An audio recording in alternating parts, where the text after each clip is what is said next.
बिस्मिल्लाहिर्रहमानिर्रहीम। अस्सलामुअलैकुम। आज की इस वीडियो में हम आपको बताएंगे जंग खैबर, कनाना बिन रबी का धोखा और मौत। जंग का 5वां मरहला। हजूर अकरम सल्लल्लाहु अलैहि वसल्लम ने कनाना बिन अब्दुल हकीक को सुलह के वक्त फरमाया था कि अगर कोई चीज़ छुपा कर रख दी तो फिर छुपाने वाले शख्स को कत्ल कर दिया जाएगा। कनाना बिन रबी ने कहा कि यही मादा है और तयशुदा मामला है। हजूर अकरम सल्लल्लाहु अलैहि वसल्लम ने चंद मुसलमानों और चंद यहूद को इस माहदे पर गवाह बनाया। फिर हजूर अकरम सल्लल्लाहु अलैहि वसल्लम ने कनाना बिन रबी से पूछा कि बताओ, चमड़े का वो थैला कहाँ है जिसमें तुम लोग बड़े पैमाने पर जेवरात बनु नज़ीर के मदीने से जलावतनी के दौरान यहाँ खैबर लाए थे। कनाना ने कहा, वो सारा माल जंगों और दीगर ज़रूरियात में खर्च हो गया। हजूर अकरम सल्लल्लाहु अलैहि वसल्लम ने फरमाया, वो तो बहुत बड़ा माल था, इतने थोड़े अरसे में वो कैसे खर्च हो गया? कनाना ने कहा, जी वो सारा खर्च हो गया है। हजूर अकरम सल्लल्लाहु अलैहि वसल्लम ने फरमाया, अगर तुमने झूठ बोला और धोखे से वो माल छुपाया और फिर जाहिर हो गया तो तुम वाजिबुल कत्ल हो जाओगे। कनाना ने कहा, जी हाँ, अगर माल जाहिर हो गया तो मुझे कत्ल कर दो। एक यहूदी ने कनाना से कहा, देखो, अगर कोई माल छुपा कर रखा है तो जाहिर कर दो, क्योंकि अल्लाह ताला इस नबी पर बात जाहिर कर देता है। पहले भी कई बार ऐसा हो चुका है, कहीं ऐसा न हो कि मारे जाओ। कनाना ने इस यहूदी को सख्त डांट पिलाई और किसी किस्म का माल छुपाने या धोखा करने से साफ इनकार कर दिया। हजूर अकरम सल्लल्लाहु अलैहि वसल्लम ने एक और यहूदी से कुछ मालूमात मांगी। उसने कहा, मुझे तो थैली के मुतल्लिक कुछ मालूम नहीं, अलबत्ता फला जगह एक वीरान इलाका है। मैंने कई बार सुबह सुबह कनाना को वहाँ घूमते फिरते देखा है। हजूर अकरम सल्लल्लाहु अलैहि वसल्लम ने आदमियों को भेजा और इस वीराने में खोद, चुनाचा जेवरात का वो थैला मिल गया। इस पर हजूर सल्लल्लाहु अलैहि वसल्लम ने कनाना बिन रबी को मोहम्मद बिन मुसलमा के हवाले कर दिया, उसको अपने भाई के बदले कसास में कत्ल कर दो। चुनाचा उसने इसको कत्ल कर दिया और इसी तरह ख़यानत की पादाश में कनाना का भाई भी मारा गया। अब खैबर के तमाम सरगने और सरो फसाद की जड़ें और बड़े बड़े फसादी मारे गए। सरो फसाद की जड़ें अखेड़ दी गई और बदमाशों के अड्डे ख़त्म हो गए। इस्लाम का बोलबाला हुआ, कुफर का झंडा सरंगो हो गया और मदीना मुनव्वरा यहूद की शरारतों से हमेशा हमेशा के लिए महफूज हो गया और जजीरा अरब से यहूद नाबहबूद के फसाद का खात्मा हो गया। सच है, जहाँ बातिल मुकाबिल हो वहाँ नोक सनान से भी बराए दीन इस्लाम रक्स करना ऐन ईमान है। एक माह का मुसलसल जिहाद मुकद्दस वादी खैबर पर हुआ। 1500 सहाबा किराम ने हजूर अकरम सल्लल्लाहु अलैहि वसल्लम के झंडे तले इसमें हिस्सा लिया। यहूद खैबर की दरख्वास्त पर इनको एक अरसे तक खैबर की ज़मीनों पर निस्ब बटाई पर बरकरार रखा गया, फिर इनको खैबर से निकाल दिया गया और आज तक वहाँ करोड़ों मुसलमान ईमान और इस्लाम पर पैदा हुए और इस्लाम और ईमान पर मर गए। ये जिहाद मुकद्दस की बरकत में है।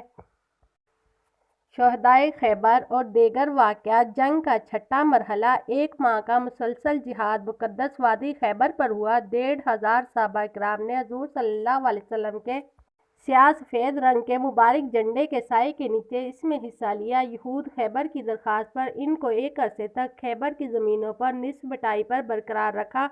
माले गनीमत और लोंडियाँ गल्ला मान सहाबा किराम पर तकसीम हो गए। हज़रत सफ़िया हजूर अकरम सल्लल्लाहु अलैहि वसल्लम की ज़ौजियत में आकर उम्मुल मोमिनीन बन गई। वादी करी में तो कुछ मुकाबला हुआ, मुकाबले के बाद इलाका फतह हुआ और लश्कर इस्लाम वापस मदीना आ गया। फिदक के बाद यहूदी और दीगर कबाइल ने खुद आकर सुलह की दरख्वास्तें दी, इनसे सुलह के माहदे हो गए और फिदक की ज़मीन माल बतूर माल फ़ई रसूल सल्लल्लाहु अलैहि वसल्लम ने अपने पास रख लिया और मुजाहिदीन पर तकसीम नहीं किया। खैबर ही के मौके पर हजूर सल्लल्लाहु अलैहि वसल्लम ने पालतू गधों के गोश्त और औरतों से मता की हरकत का आम ऐलान फरमाया। चुनाचा उम्मत मुसलमा आज तक इस पर मुत्तफिक चली आ रही है कि गधे के गोश्त और औरतों के मता हराम है, लेकिन सिर्फ शिया ने मता को सीने से लगा कर रखा है। मजहब के नाम पर खूब अयाशी और बदमाशी का बाजार गरम कर रखा है और नौजवान को मता की पेशकश से मजहब तब्दील करने की तरगीब दे रहे हैं और मता के इस मकरू जाल में फंसकर नौजवानों को शिकार कर रहे हैं। मैं कहती हूँ, शिया हजरात मता को जायज़ करने की कोशिश करते हैं तो गधों को भी जायज़ करके खा लेना चाहिए, क्योंकि हजूर सल्लल्लाहु अलैहि वसल्लम शिया हजरात فدق کے لیے روتے رہتے ہیں کہ یہ ہمارا تھا، اہل بیت کا تھا، ان کے پاس رہنا تھا تو اب ہمارے پاس رہنا چاہیے۔ میں کہتی ہوں کہ تم نے پورے ایران کو ہڑپ کر لیا ہے جو عمر فاروق اور عثمان نے فتح کیا تھا، اور حضرت علی تو اس میں شریک بھی نہیں ہوئے تھے۔ اب تم فاروق عثمان کا ایران ہمیں واپس کر دو، ہم فدق نہیں دیں گے۔ خیبر ہی کے موقع پر حضرت ابو ہریرہ اور ان کے ساتھ اسلام قبول کرنے والے اپنے وطن سے مدینے آئے، اور پھر ان کو معلوم ہوا کہ حضور صلی اللہ علیہ وسلم جہاد پر گئے ہیں تو سب لوگ خیبر میں آ گئے، البتہ مال غنیمت میں ان کا کوئی حصہ نہیں دیا گیا۔ خیبر ہی کے موقع پر حضرت جعفر اور دیگر صحابہ تشریف لائے، جن کی آمد پر حضور صلی اللہ علیہ وسلم نے اس طرح کا اظہار فرمایا، میں نہیں جانتا کہ کس خوشی پر میں زیادہ خوش ہوں، جعفر کی آمد پر یا فتح خیبر پر۔ پھر حضور صلی اللہ علیہ وسلم آگے بڑھا اور حضرت جعفر کی پیشانی کو بوسہ دیا۔ خیبر ہی کی فتح کے بعد ایک یہودیہ عورت زینب نے آ کر حضور اکرم صلی اللہ علیہ وسلم کو بکری کے گوشت میں زہر ملا کر کھلایا۔ حضور صلی اللہ علیہ وسلم نے ہاتھ کھینچ لیا، البتہ کچھ اثر شکم مبارک تک پہنچ گیا، مگر اللہ تعالیٰ نے اثر کو بے اثر بنا دیا۔ پھر حضور صلی اللہ علیہ وسلم کی وفات کے وقت اثر ظاہر ہوا اور ایک صحابی زہر سے شہید ہو گئے تو وہ عورت قصاص میں قتل ہو گئی۔ نتائج جنگ خیبر کے اس معرکہ حق و باطل میں کفار کے 93 یہودی مارے گئے۔ کفر کے یہ سرگنے جب مارے گئے تو پورا علاقہ خیبر اسلام کا گہوارہ بن گیا۔ 93 تو بے شک جہنم رسید ہو گئے، لیکن اس وقت سے آج تک کروڑوں انسان جنت میں چلے گئے، کیونکہ اسلام پر پیدا ہوتے ہیں اور اسلام پر مرتے ہیں۔ اگر ان 93 آدمیوں کا آپریشن نہ ہوتا، وہاں پر یہودی پیدا ہوتے اور یہودی مر جاتے اور کروڑوں انسان جہنم رسید ہو جاتے، تو بتائیے جہاد سے لوگ جنتی بن رہے ہیں یا دوزخی؟ بعض حضرات کہتے ہیں کہ مجاہدین کی گولی سے لوگ جہنم میں چلے جاتے ہیں، ہماری گولی سے جنت میں پہنچ جاتے ہیں۔ میں کہتی ہوں اگر مجاہدین کی گولی سے اگر کوئی دوزخ میں جاتا ہے تو اللہ کے حکم کے مطابق جاتا ہے۔ اللہ نے فرمایا ہے کفار کو میدان جہاد میں قتل کرو۔ اللہ تعالیٰ کو معلوم ہے کہ اگر ایک جہنم میں جاتا ہے تو 1000 کے لیے جنت کا راستہ کھل جاتا ہے۔ پھر یہ عرض بھی ہے کہ مجاہد کے پاس بے شک گولی ہے، لیکن ان حضرات کے پاس گولی کہاں ہے کہ جس سے مار کر آدمی جنت جاتا ہے؟ ان کے پاس کارتوس کہاں ہے؟ اگر تھا بھی تو اس کا فائر پن ان حضرات نے نکارہ بنا دیا ہے۔ بہرحال جہاد اللہ کا حکم ہے، اس کے لیے اپنی طرف سے مثالیں بنا کر کمزور کرنا کوئی اچھا کام نہیں ہے اور نہ ہی دین کی کوئی خدمت ہے۔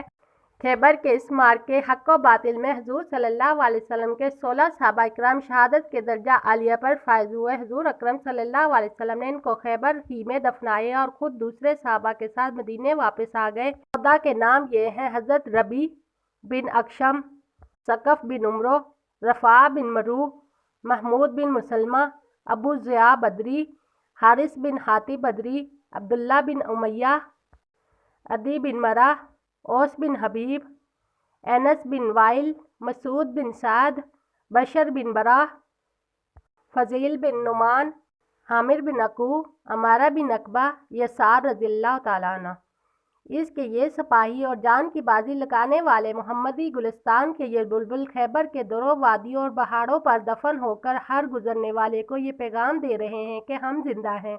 اے اللہ پوری دنیا میں مسلمانوں کو جہاد کے لیے بیدار فرما، جوانوں بوڑھوں مردوں عورتوں کو بیدار فرما۔ اے اللہ تمام مجاہدین کی مدد فرما، کفار کی قید میں گرفتار مسلمانوں کو جلد رہا فرما، جہاں کہیں مسلمانوں پر ظلم ہو رہا ہے ان کی نصرت فرما۔ Taliban Afghanistan, Bosnia, Chechnya, Tajikistan, Kashmir اور فلسطین کے مظلوم مسلمانوں اور وہاں کے مجاہدین کی مدد فرما۔ افواج پاکستان کو اسلامی خطوط پر مجاہد اور اپنے دین کے سپاہی اور سچے شیدائی بنا۔ عالم اسلام کی افواج اسلامیہ کو جہاد پر اکٹھا فرما اور اس امت کو ایک مومن مجاہد خلیفہ عطا فرما۔ اے اللہ میں نے تیرے دین کے ایک حکم میں جہاد کی تفصیل و تشریح کی ہے، اسے قبول فرما۔ میں کچھ نہیں جانتی ہوں، لیکن جن مقدس ہستیوں کا میں نے تذکرہ کیا ہے ان کی برکت سے اس کتاب کو مقبول بنا۔ اے اللہ میرے قلم کو ہر قسم کی لغزش سے محفوظ فرما۔ اے اللہ جو بات تجھے ناپسند ہو اس کے لکھنے سے میرے قلم کی حفاظت فرما، اور جو تجھے پسند ہو اس میں میرے قلم کی مدد فرما۔ آمین یا رب العالمین۔ ویڈیو اچھی لگی ہو تو لائک اور سبسکرائب کریں، شکریہ۔